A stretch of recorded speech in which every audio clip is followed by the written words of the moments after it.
She's a British-born Ghanaian. TV personality, media entrepreneur. She is the West African correspondent for Forbes. Ladies and gentlemen, this afternoon, we want to receive Miss Peace Hyde. Afternoon, everyone. Good afternoon. Hi. Peace, is good to have you here. Thank you for having me. Welcome all the way from Nigeria. I would want to find out, firstly, how were you in the midst of that environment able to maintain the uniqueness of your African identity? I think that being an African isn't just about your location. It's all about your values, your morals, the type of environment you surround yourself in, and I mean that in terms of the people. My mum always raised us to be quite in touch with our African and Ghanaian side, so we ate the food. She spoke to us in Ghana, you know. So we maintained really everything that it was to be Ghanaian. It was just we were in a different location. Okay. You moved back to Ghana in 2012 to settle here. What were the culture shocks you experienced? And what skill set helped you to settle into our space, as it were, and functioning well? Thank you for the question. I think the Year of the Return initiative is a brilliant one by the Ghanaian government. As someone who obviously relocated from London back to Ghana, there was a lot of culture shocks. I think for me, the ultimate culture shock I got was just, I remember we went out in Accra, and one of the females that I was out with, she fainted. And I was running around asking everyone to call 999. And they were looking at me like, what's that? And I was like, get the ambulance, call 999. The person fainted, and you asked that? I was looking for help. Okay. And they told me, look, there's no ambulance here. It doesn't work like that. You've got to find your own way and make sure she doesn't die. Just call out a taxi. And that's where I realized that this is not going to be a soft landing. Obviously, I was prepared for the light off. I was prepared for issues of water and that type of thing. But I think that the main thing that it taught me is you have to be dedicated. You have to believe that this is what you want to do. Relocating, even if you're relocating from Kumasi to Accra, it's a big change. So for me, I think it's just about you being focused and disciplined and understand that if you decide that this is a change you want to make, you have to be committed to it. Now, Peace, presently, one of the key factors that drives the economies of nations is technology. Actually, Digital in 2018 report shows that over half of the world's population is now online. That's over 4 billion people. And the latest data actually shows that 250 million new users came online for the first time in 2017. Now, you are running a not-for-profit organization that is using ICT to drive education here in Ghana. I would want to find out from you, having traveled the length and breadth of the African continent in the course of work, do you think we are key players in this technology drive that is spanning the nations of the world? Or do you think we are mere spectators watching what is going on? I think the numbers answer it best. Everyone raise your hand. Whoever has a social media account, Instagram, Facebook, Twitter, raise your hand.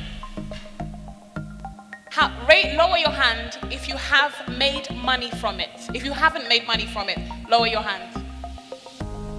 Then we have a room of spectators, because if you are really using digital media to your full advantage, it's an opportunity to build business, it drives revenue, you're entering a global market. So if everyone in this room has a social media account, it may not be a product you're selling, it may not be a service, but even as an individual, you're selling yourself. So the way in which you handle your social media can actually be the big difference between maybe a job opportunity or a sale. I'll give you a perfect example. I was on Instagram and a young lady messaged me saying that she wants to work alongside me with Aim Higher Africa, which deals with education. Really, really well written DM message on Instagram. So I said, oh, I really like this girl's left message. Let me look on her page. Picture 1, she's twerking. Picture 2, she's holding a big bundle of money saying, oh, slay mama stuff. And I'm like, automatically, I've concluded that this is not someone that wants to have an impact to young lives on the continent. because what she was selling on her page is not what I'm buying, and is not the agenda of what Aim High Africa represents. And so automatically, even though she had a brilliant written letter, she literally cancelled her own opportunity by just the content she chose to post on her personal page. Now, I know most people say, it's my personal account, I can't kill myself, let me enjoy myself, life is too short. But if that's what you're using social media for, then it means that social media is using you. It doesn't, you're only a spectator, and you cannot be used in this day and age, because it evens the playing ground now. So now it's not about, things are difficult in Ghana. Okay, if there's light off, you're not charging your phone, so I get it. But once you have access to that platform, you're on the same playing field as someone in the UK, someone in the States. It's all about what you bring as an individual to that platform that differentiates you and creates opportunities. Great. Now, Peace, your not-for-profit organization, that's Aim Higher Africa, is functioning in the twin areas of entrepreneurship and education. Yes. What moved you to want to concentrate on those twin areas, and why do you have a firm belief that those twin areas are keys to generating economic and sustainable growth for us as a people? I believe strongly in education. I believe that education is really power, as knowledge is. And I agree, it can be formal or informal. Someone who personally has a very strong background as a teacher, I was always going to push the agenda of education no matter what I do in life, because it's given me so many opportunities. But why I look at entrepreneurship is because the type of climate that we have in Africa, unfortunately means you cannot rely on the government. You cannot rely on institutions 100% to create opportunities. You all have to be responsible for creating your own opportunities in any way you can. And that can be entrepreneurship through starting your own businesses, or it can be intrapreneurship, where you're working within someone else's business, but your attitude within that employment structure is adding value. So you're not just collecting your monthly paycheck and going home. You're actually applying yourself and creating a value in what you're doing in the workplace. So for me, that's why I focus on those two things, because I feel like that's the key really to creating a different opportunity for yourself. Having passion for entrepreneurship, I would want to find out from you, in starting your own here in this part of the world, what are the key challenges that you encountered, which I believe others here who are also starting off the ground would encounter as they go on, and how were you able to surmount that?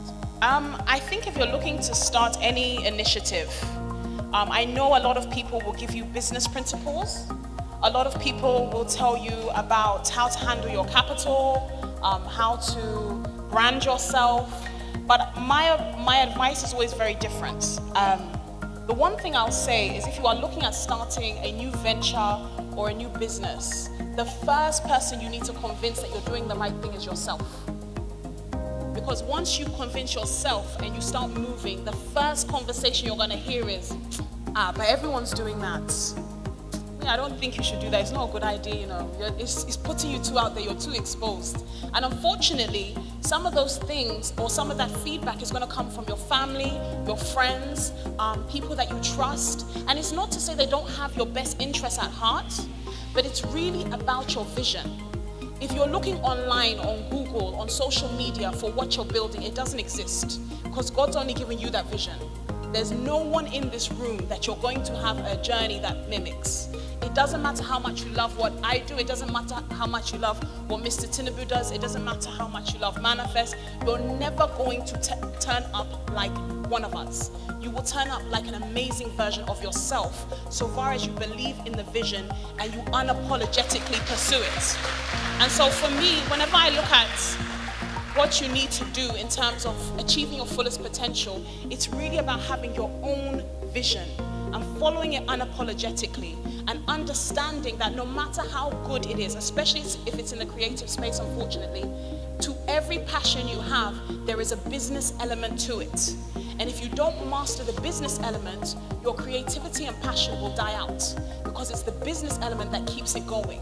It doesn't matter how good M.anifest raps, if he cannot afford studio time, who's listening? It doesn't matter how great Sir Adjetey Anang is as an actor. If we cannot afford to put on the camera, we're not going to see anything apart from what he does in his living room. And we can't all go there, unfortunately. I haven't even been invited. So the reality of it is you have to understand, first of all, what is my passion? What is the thing that I can visualize myself doing? And then find out the actual mechanisms to how that industry works. So it's one thing to say, oh, you want to be a media personality, but what are the mechanisms? What are the institutions? What are the ways to actually generate a serious revenue by going into this field? And then is it feasible for me? Because if you go in there saying, oh, it's my passion and God told me to do this, I'm telling you, you will either end up compromising your values and morals, which I hope that's not something that you'll do because you cannot sustain yourself doing that, and or you will die out. So there's no point. If you're in it for the long run, look at the mechanisms of it and then make sure you commit yourself 110% to mastering that craft. Don't build a name because of hype. Build a name because you're good enough and you will never die out.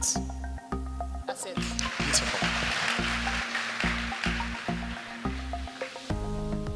Peace, you presently are located in Lagos. Lagos, per statistics, economically, is said to be, if it was a country, fifth largest economy here in Africa. Here in Ghana, if somebody starts off, compared to somebody who is in Nigeria, the person has access to a greater market, greater level of resources, as it were, and that would put the person ahead of the person who is starting off in Ghana, all things being equal. Now, where is the place of partnership in all of this? Because there is the psyche that, I want to go solo, I want to do my own thing, yet we have a lot of people in this part of our world or here in Ghana who would want to do something that is global, something that will become a global force to reckon with. Yeah. Where is the place of partnership in the midst of it all, so that we can leverage whatever uniqueness we have to be able to access markets that are greater than what we presently have access to? I honestly feel like there's a misconception, first of all, in all due respect. Nigeria is definitely a much bigger market than Ghana. But for as many people as you're describing, which means you have a bigger consumer market for whatever product you're putting out, it means you have a lot more competition. So in order for you to make it, it's very difficult. A lot of the international institutions that are looking at penetrating the African market usually start in Ghana because it's a smaller market. So it's easier to see if it's going to work or not. Now for a Ghanaian that is based in Ghana, before you start thinking, how can I build something that's global? You have to ask yourself, is it even good? If your local community and the community that you have access to are not buying into your product, why will someone else somewhere else buy it? And I'm not talking about, the ones that you hear online, oh, we have haters. It's not that. If you are good and honest and building something that actually has value, trust me, it will work. And you will build a market, you will build followers, you will build an interest or a buzz around your product. If you build something saying, I want to go global, or I want to be a millionaire, it's not going to happen. I always use the example of one of my favorite interviews from Ghana, Joss Wong. I'm sure you all know Zoom Lion, yes? Oh, you don't know Zoom Lion? Right. Now, he has not been functioning in Nigeria till now. He was on Forbes cover. I believe he's turning over quite, I don't want to give out figures that are inaccurate, but he's a global player when you're looking at his net wealth. Now, the reason why he's been able to do that is because he focused on the Ghanaian market and dominated it. And although he is not running around Nigeria saying, hey guys, I'm the biggest waste management company in the world, he literally mastered his market. And as a result, other countries are sorting him.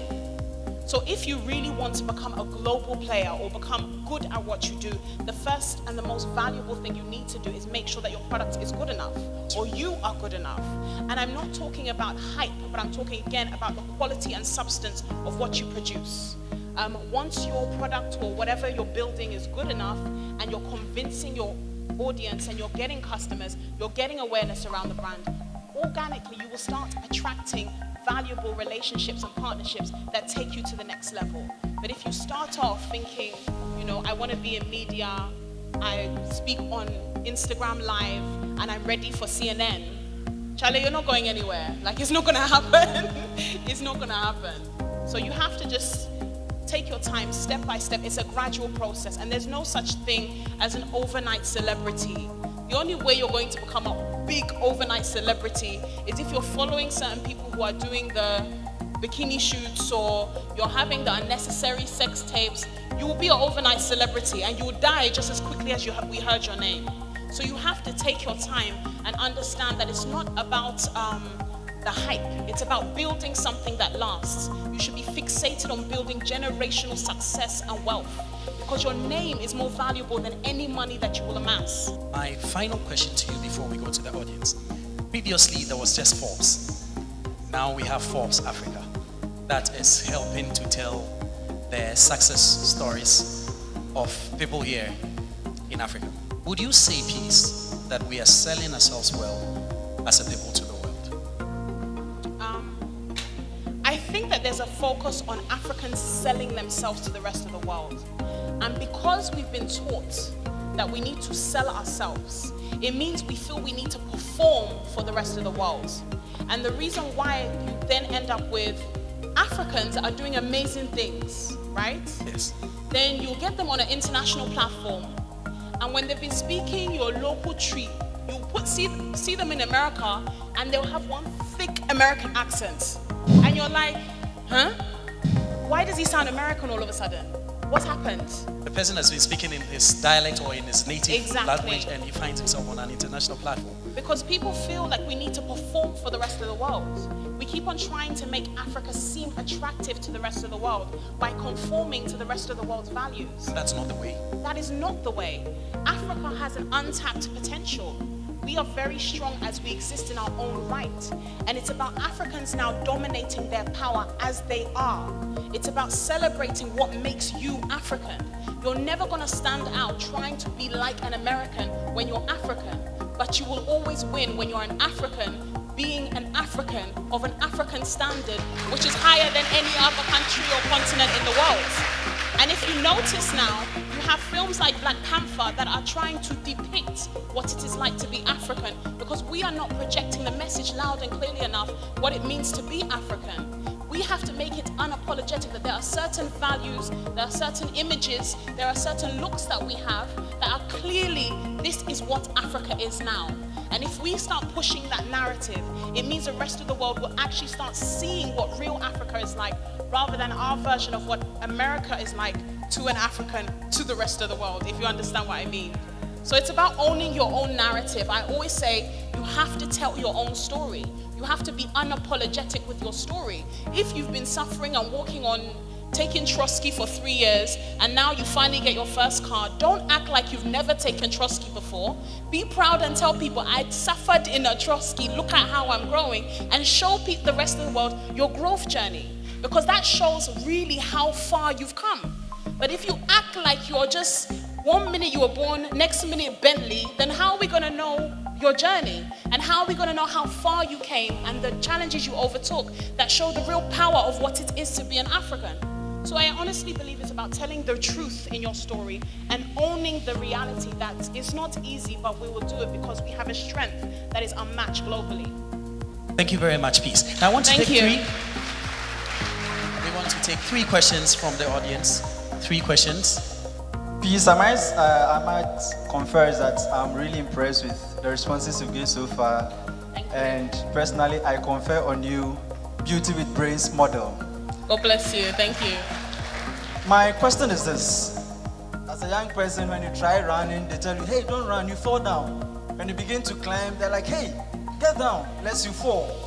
With that spirit that has been instilled in us from that young age, as young people, how do we move out of the still waters of peace and comfort into that daring world out there to be really who we are?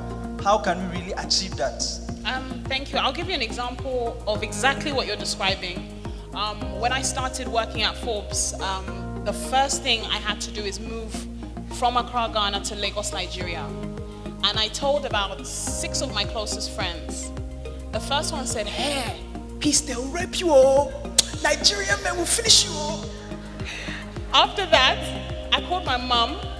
My mom said, hey, my daughter, the devil has got you. You are going to die there. They will shoot you at the airport. there's such a negative stereotype about what Nigeria is like to Ghanaians.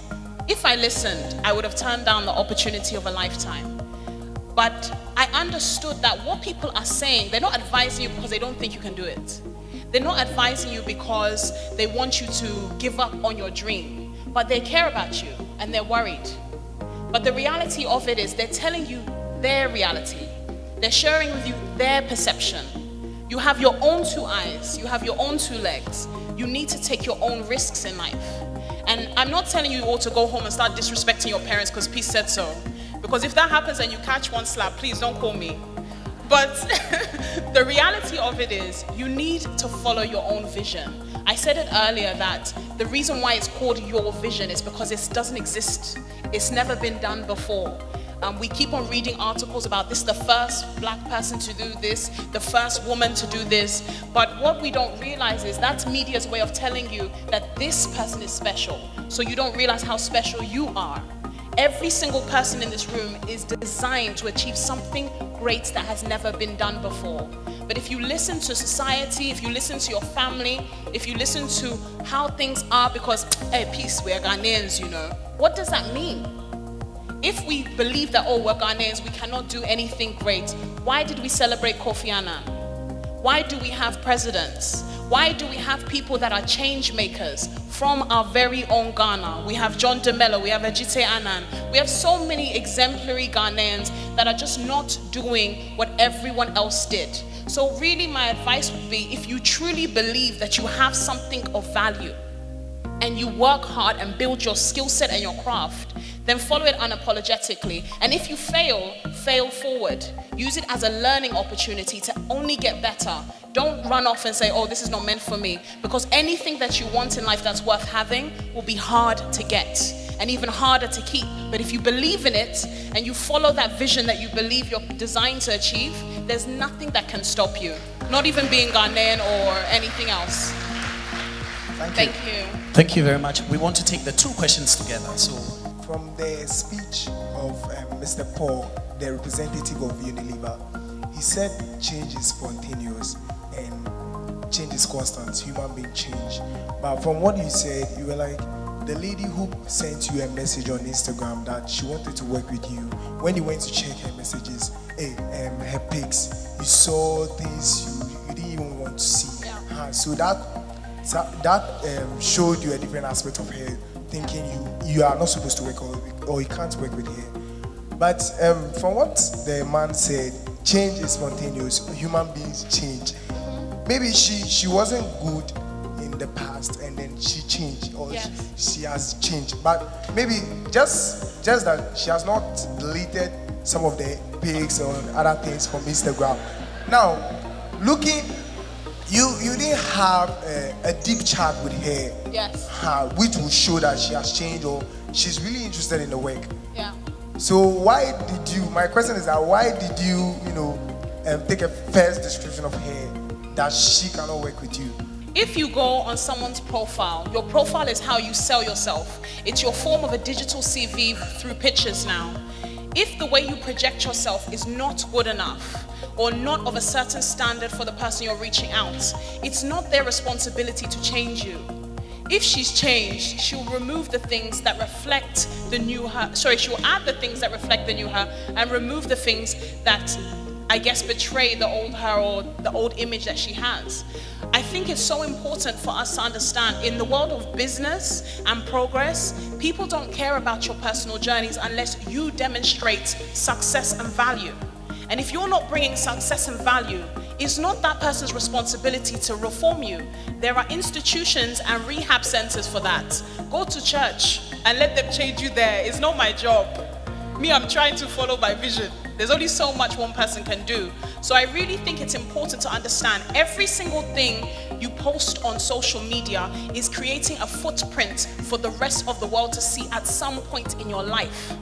And if you are not strategic and intentional about what you post, and I don't mean to be fake, be genuine about who you are, but think twice before you post certain content. Because in 3 years' time or 10 years' time, when you decide, I want to be a president, and some competitor pulls up a picture of you with guns, in a Range Rover, I don't think that's gonna help your case. But at the time, you wanted to form big boy or gangster. Do you understand? Everything is changing, and this social media age is unforgivable. They do not let things slide. The internet never forgets. So you have to think twice before you're posting certain things. Even when you think you're posting something with a good intention. I've seen a girl that was trending about her boyfriend breaking up with her, and she was crying and saying she wants to kill herself. She probably won't think about him in a year's time. But at that time, it felt like the right thing to do. Look, the internet doesn't care. They're either watching, they're laughing at you, or they're moving on to the next post. It's not that deep. So don't put things on there that are going to harm you in the future. You have to be more intentional. Thank you. You spoke about passion, and also you should be well convinced with your vision. How do you find your passion? Honestly, it sounds cliche, but I've learned that your passion is something that you're willing to do for free. And initially it won't make sense, but if you follow it, you'll see how much it actually creates opportunities for you.